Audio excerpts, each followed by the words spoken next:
دیکھیں منہ کی بدبو ایسی ہوتی ہے کہ پاس کھڑا بندہ آپ کے ساتھ بیٹھ نہیں سکتا، آپ کے ساتھ دو باتیں نہیں کر سکتا۔ تو منہ کی بدبو کا بہت خیال رکھنا چاہیے تاکہ آپ کے جو رہنے والے ہیں، آپ کے ساتھ رہنے والے ہیں، آپ کے قریب رہنے والے ہیں، وہ آپ سے دور نہ ہوں۔ تو آج میں آپ کو شاندار سے ایک نسخہ دیتا ہوں، آپ نے یہ استعمال کرنا ہے، انشاءاللہ آپ کے منہ کی جو بدبو ہوگی وہ ختم ہو جائے گی۔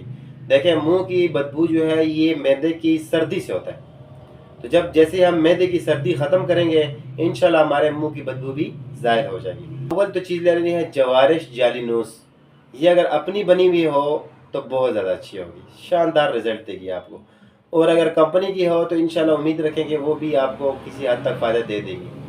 کرشی کی، ہمدرد کی آپ جوارش جعلی نوس لے سکتے ہیں، بہت ہی مشہور معجون ہے یہ، آپ چھوٹا چمچ صبح اور شام کو لیں انشاءاللہ کھانے کے آدھے گھنٹے بعد۔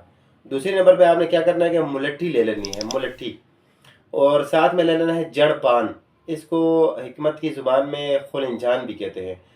تو یہ آپ نے لے لینی ہے دونوں چیزیں ہم وزن، ان کو بالکل باریک پاؤڈر بنا لینا ہے، اور 3 گنا زیادہ شہد میں مکس کر لینا ہے۔ مثال کے طور پہ دونوں چیزیں 15-15 گرام ہیں، تو آپ نے 90 گرام شہد لے کے اس کے اندر مکس کر لینا ہے۔